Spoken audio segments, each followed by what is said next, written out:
Les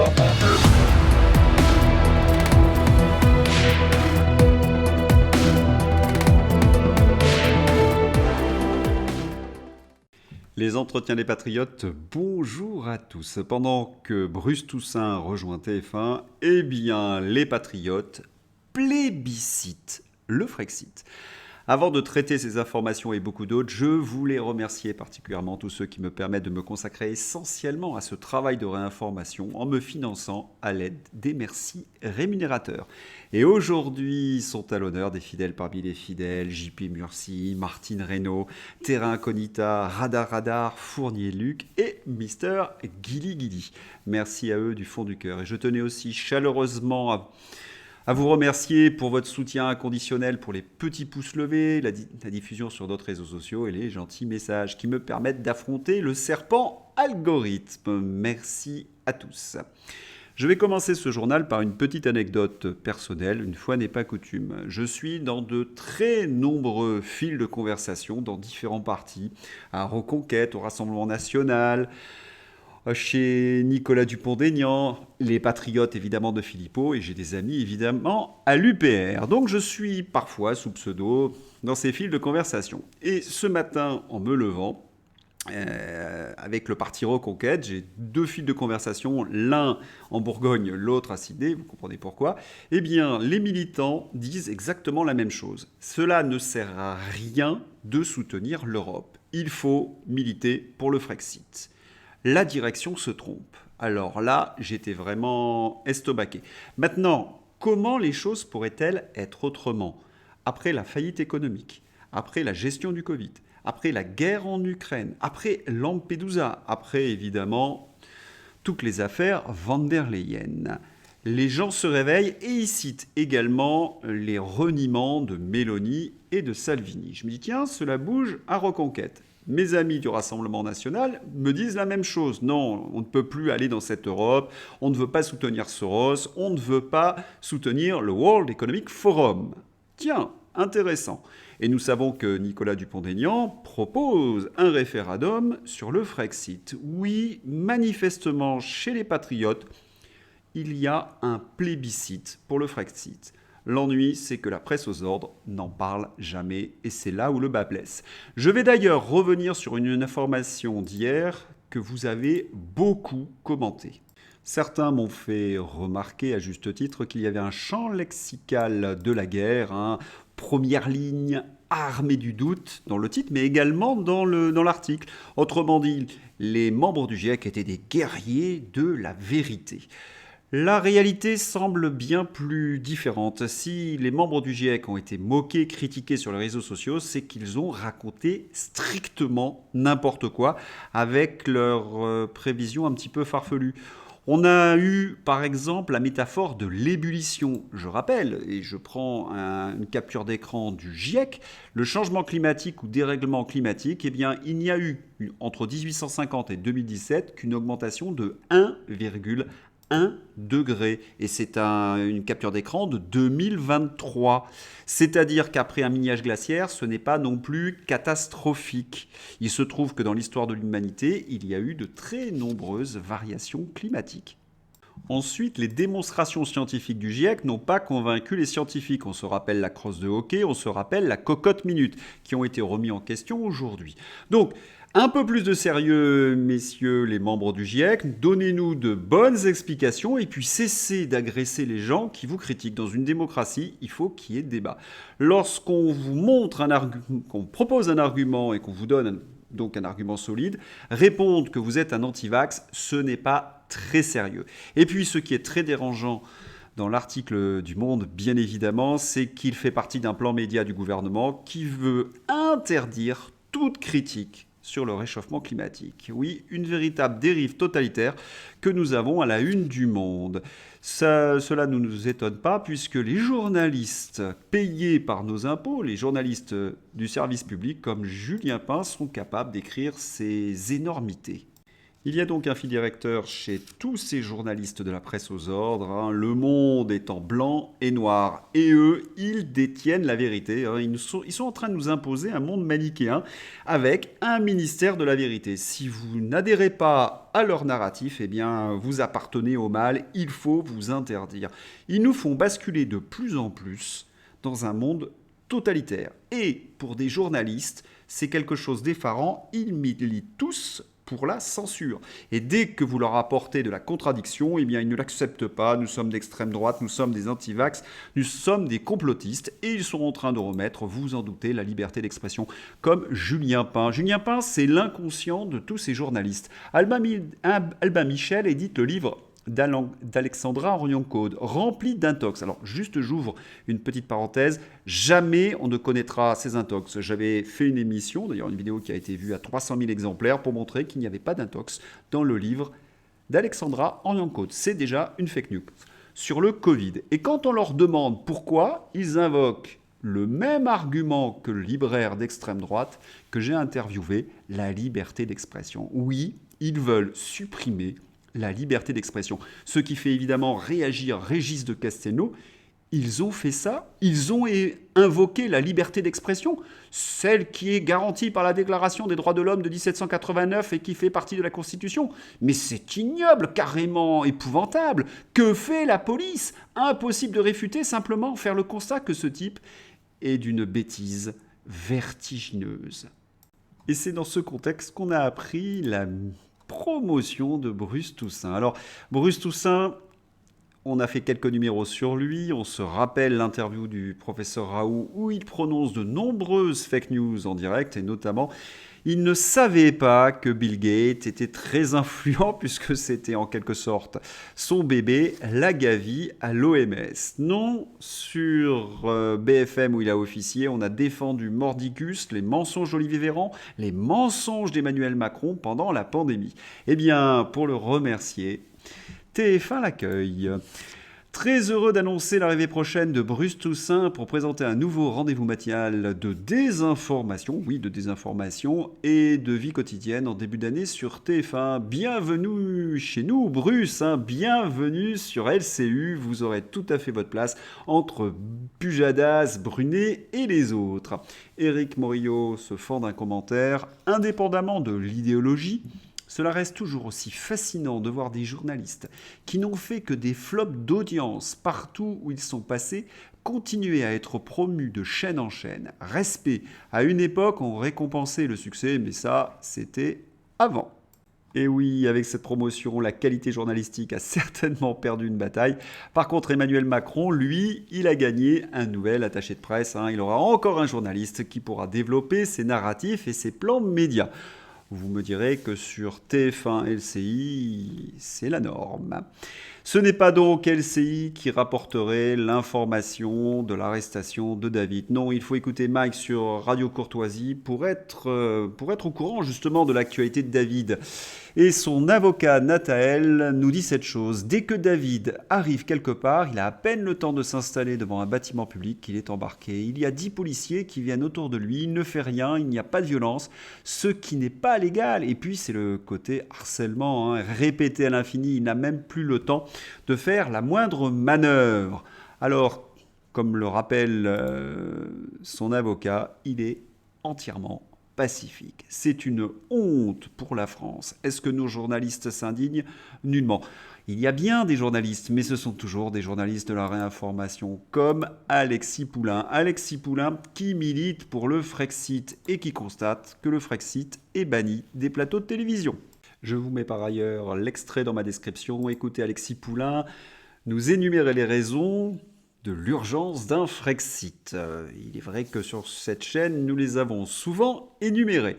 Nous savons également pourquoi le mot Frexit est banni des plateaux de télévision. C'est que la presse aux ordres, et je l'ai suffisamment montré dans mon début de journal, est très proche des intérêts des européistes. Et quand je dis très proche, c'est un doux euphémisme. Et il y a des hommes politiques qui dénoncent les politiques européennes, mais qui conservent leur foi dans cette même institution européenne. C'est quelque chose de paradoxal. Les militants commencent à comprendre que le Frexit est nécessaire et eux, ils continuent d'avoir la foi.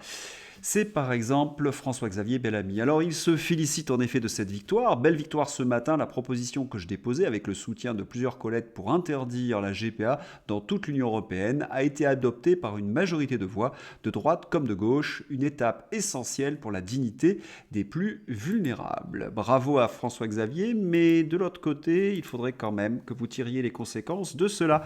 En pleine crise migratoire à Lampedusa, la Cour de justice de l'Union européenne interdit à la France de refouler les personnes qui tentent d'entrer illégalement sur son sol. On se rappelle que si on n'accueille pas un migrant, on doit payer 20 000 euros. Le seul droit qui nous reste, c'est de les prier de ne pas entrer. Le droit européen s'est retourné contre le droit. Et oui, mais c'est l'essence même de l'Union européenne. C'est même Jacques Attali, un européiste autrefois convaincu, qui le dit. Qu'attendez-vous pour tirer toutes les conséquences ? Et puis, à l'Élysée, cela vient de tomber, Emmanuel Macron dépense un pognon de dingue. Bon, ce n'est pas vraiment une nouvelle, mais nous en avons la confirmation. En 2023, le budget s'élevait initialement à 115 millions d'euros, rappelle le document. Or, in fine, les prévisions d'atterrissage budgétaire à fin 2023 s'établissent plutôt à 127,4 millions d'euros. Un trou de 12,4 millions d'euros donc, et un bond de 12% par rapport à l'année précédente. La gabegie macroniste commence par l'Elysée. Le budget 2023 de l'Elysée, déjà en hausse de 5,5 millions d'euros par rapport à 2022, sera dépassé de 12,4 millions d'euros. Une hausse des dépenses de 16% par rapport à l'année dernière. On comprend que pour certains, l'inflation soit moins difficile à vivre. Les finances publiques ne sont pas gérées sous Macron. Et oui, il donne l'exemple. Ah oui, il donne sacrément l'exemple. Nous en avions eu un aperçu il y a cette semaine d'ailleurs. Il avait organisé un dîner très onéreux avec vos impôts, où il a reçu tout le monde de la mode, et on l'avait vu chanter la bohème, où on ne mangeait qu'un jour sur deux. C'est quelque chose de stupéfiant, le monde d'Emmanuel Macron. Et dans le même temps, nous apprenons, grâce à l'excellent Philippe Murer, explosion des faillites des TPE, plus 65%, et de moyennes et grandes entreprises, plus 85%. Rester dans le marché européen de l'électricité est en train de détruire des outils de travail. Cela relève de la haute trahison. Et oui, sortir de ce système de l'électricité européenne est une véritable urgence, une très grande urgence comme le Frexit, bien entendu. Et puis le gouvernement, vous vous souvenez de mes précédents numéros, s'attaque aux mutuelles. L'opposition se réveille enfin. Ne laissons pas le gouvernement piller les retraites complémentaires. L'appel de Marine Le Pen aux oppositions. Dans une lettre ouverte, la présidente du groupe RN à l'Assemblée nationale appelle l'ensemble des oppositions à s'unir pour bloquer le gouvernement dans sa volonté de prélever 1 milliard à 3 milliards d'euros dans les excédents du régime des retraites complémentaires de l'Argic-Arco. Eh bien, il y aurait une solution. Il faudrait une motion de censure pour renvoyer Elisabeth Borne à ses chères études. Nous l'attendons. C'est le moment d'ouvrir la page internationale. C'est le communiqué d'Emmanuel Macron au Karabakh. Pour Macron, l'heure n'est pas aux sanctions contre Bakou. Lors du sommet européen de Grenade, le président français a estimé qu'il fallait continuer de discuter avec l'Azerbaïdjan pour protéger l'Arménie. Comme à son habitude, Emmanuel Macron a fait le pitre, il a joué le soldat fanfaron, il a fait croire qu'il allait sauver les habitants du Haut-Karabakh et évidemment, il s'est couché pour la raison que tout le monde connaît. Ursula Pustula, plus exactement, a signé des accords d'achat de gaz à l'Azerbaïdjan. Donc il ne faut pas remettre en cause ces accords gaziers. Par contre, pour l'Ukraine, non, c'est pas la même chose, nous explique-t-il. Je m'étais fait pas mal attaquer par certains d'entre vous parce que j'avais dit que Soros était derrière l'actuel président arménien et que ce que je vous avais dit, c'était donc un énorme fake. Excusez-moi, c'était dans le courrier international, je ne peux pas faire mieux comme source. Stratégie au Karabakh, l'argent de Soros s'adresse entre l'Arménie et la Russie. L'orientation pro-occidentale du gouvernement de Nicole Pachinian, soutenue dans sa politique anti-russe par les structures du milliardaire américain George Soros, semble jouer contre les intérêts de l'Arménie, estiment les presses russes et arméniennes. Je pense que nous en avons une très belle illustration. Vous avez été aussi nombreux à réagir sur l'information que Trump voudrait prendre donc la présidence de la Chambre. Et certains m'ont expliqué que Trump ne semble pas le vouloir, qu'il s'est rétracté. C'est vrai, on a eu un communiqué positif, un communiqué négatif, mais selon Politico, qui est quand même très bien informé, eh bien Trump viserait cette présidence. Trump pourrait proposer de devenir le nouveau président de la Chambre des représentants. Selon Politico, Donald Trump pourrait se rendre au Capitole la semaine prochaine et se présenter comme candidat au poste de nouveau président de la Chambre des représentants. Certains m'ont écrit me disant que ce n'était qu'une manœuvre de Donald Trump pour déplacer les forces démocrates sur ce sujet, pour les prendre à revers. C'est une possibilité. Le mieux, c'est d'attendre la semaine prochaine pour voir si Donald Trump ira jusqu'au bout de cette initiative. En tous les cas, de nombreux Américains l'attendent comme speaker. Nous verrons bien. C'est le moment d'ouvrir la page LCI. Vous savez, ceux qui ont accueilli Bruce Toussaint. Alors, que se passe-t-il sur le plateau de LCI? Vous attendez tous. Vous êtes impatients généralement de ces informations. Et si les avancées russes sur le front étaient mises en scène par les soldats eux-mêmes? C'est ce que publie la direction du renseignement militaire ukrainien. C'est-à-dire qu'ils prennent une information de la propagande ukrainienne et nous la présentent comme vraie. Ils sont fabuleux, ces journalistes de LCI. Et puis, je me pose une question. Si le renseignement ukrainien donne ce genre d'informations, vous connaissez le travail de propagande, il faut parler en symétrie, c'est qu'il y a manifestement des nouvelles qui ne sont pas très bonnes pour les Ukrainiens. En tous les cas, cela fait réagir notre ami Brainless Partisan. Et boy, ils en sont là. Ils veulent vraiment essayer de masquer les problèmes ukrainiens en canular russe.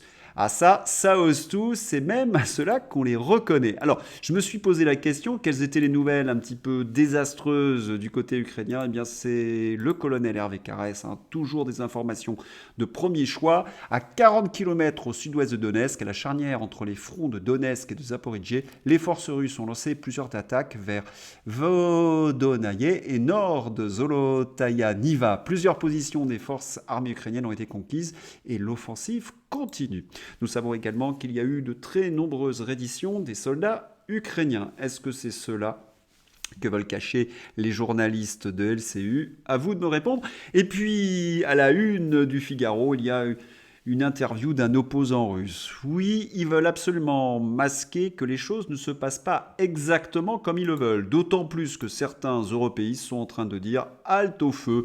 Juncker, l'Ukraine est totalement corrompue. L'ancien chef de la Commission européenne critique la candidature de Kiev à l'Union européenne. Incroyable, nous dit Europhobe, comme Saint Paul Jean-Claude Juncker aurait-il été frappé par la lumière sur le chemin de Damas ou la dive bouteille au choix, ou lui aurait-on injecté à son insu un sérum de vérité? La charge financière de l'Ukraine va provoquer la ruine de l'Europe et sa sortie de l'histoire. Oui, Frexit. Comme quoi, tout arrive. Vous savez peut-être que le président Vladimir Poutine était à Valdaï, pour le club de Valdaï. Il a prononcé un discours important. Il est apparu en effet comme le vainqueur, manifestement, de ce conflit à l'Est. Et la déclaration la plus importante, un monde multipolaire s'installera. Les principales citations de Poutine dans Valdaï, merci à Brainless. Vladimir Poutine a prononcé un discours lors d'une réunion plénière du club Valdaï consacrée à la transition mondiale vers la multipolarité. Nous sommes confrontés à la tâche de construire un nouveau monde. L'héritage de l'ère coloniale et de l'approche de bloc appartient au passé. Personne n'est prêt à se soumettre et à subordonner ses intérêts à des intérêts plus forts. Ce sont les principes auxquels nous adhérons nous-mêmes et auxquels nous invitons tous nos collègues. La crise ukrainienne n'est pas un conflit territorial. La Fédération de Russie n'a aucun intérêt à conquérir des territoires. La Russie est le plus grand pays du monde. Elle ne cherche pas de nouvelles terres. Ce discours du président Vladimir Poutine, donc qui se conclut un monde multipolaire s'installera, ne peut laisser dans l'esprit des Français que de la nostalgie. La France a toujours milité pour l'instauration plus exactement de ce monde multipolaire. Et depuis que nous sommes gouvernés par l'Union européenne, nous défendons essentiellement l'hégémonie américaine. Nous avons trahi notre mission. Et c'est évidemment un autre pays qui a repris le flambeau, la Russie.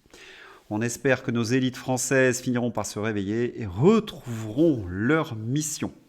Allez, on va terminer ce journal par quelqu'un qui fait peur. Dès qu'il s'approche de quelqu'un, eh bien, les gens s'enfuient. Est-ce que vous reconnaissez ce personnage ? Je vous mets la vidéo, regardez-la, je ne vous dis rien. Allez, je vous donne juste un indice, il porte une moumoute.